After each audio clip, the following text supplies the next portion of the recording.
This opinion piece was written by Fareed Zakaria. Mexico's populist demagogue president is getting fair elections.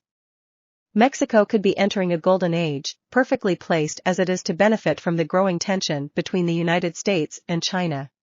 Parts of the country are already seeing a boom as companies diversify away from China and invest in it. In fact, a good chunk of that investment is being made by Chinese companies that are finding a way to continue to sell goods to the United States. But these promising economic wins are being stifled by bad politics. For most of the past 3 decades, Mexico had a run of presidents who were serious about policy and tried to modernize the country, albeit with varying degrees of success. Alas, that luck has run out. Mexico's president since 2018, Andrés Manuel López Obrador, also known as AMLO, is a populist demagogue straight out of the worst pages of Latin American history.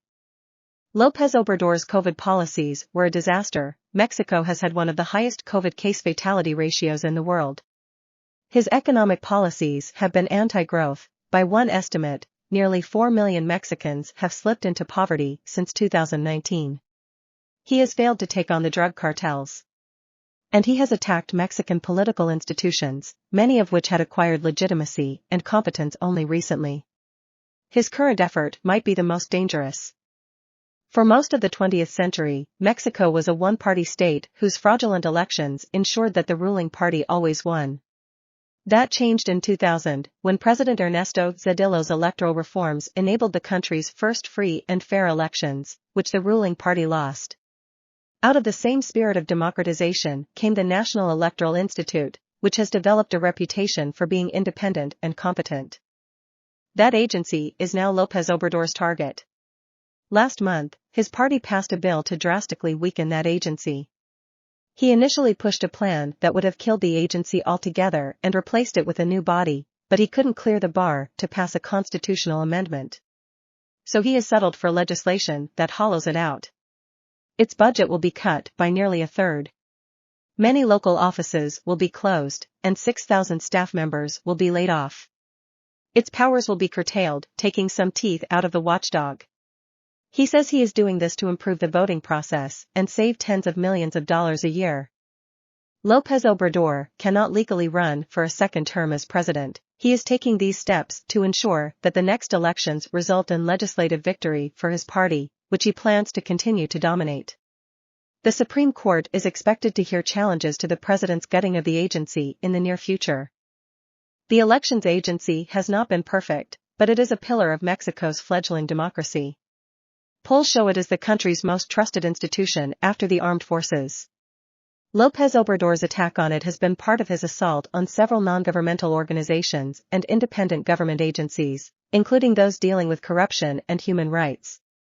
In an excellent article, Bloomberg's Shannon K. O'Neill writes that López Obrador has raided the coffers of public funds for artists and academics, weaponized the judiciary, and routinely attacked those who criticize him. López Obrador's entire term in office has been out of a Peronist textbook, claim to speak for the poor, attack the elites, and meanwhile run a shoddy, incompetent government.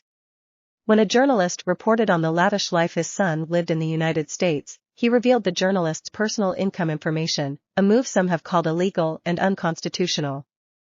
López Obrador campaigned on a promise to fight corruption.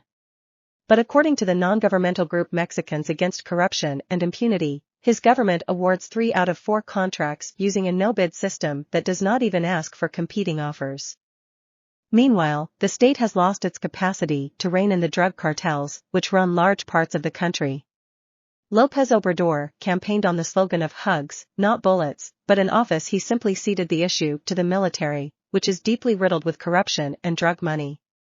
In 2020, the United States apprehended a former defense minister on charges of being in league with the cartels. The government of Mexico asked the United States to drop the charges, and Washington agreed. Former U.S. Attorney General William P. Barr recently described López Obrador as the cartel's chief enabler. López Obrador's attack on the election agency is essentially personal. He believes that he won the 2006 and 2012 elections but was denied his due. Independent observers do not agree. In fact, much of his presidency is an act of narcissism. He holds daily news conferences that go on for hours, he attacks the state because its agencies limit his powers, and now he is attempting to weaken election oversight. They have their differences, of course, but López Obrador has turned out to be the Mexican Donald Trump.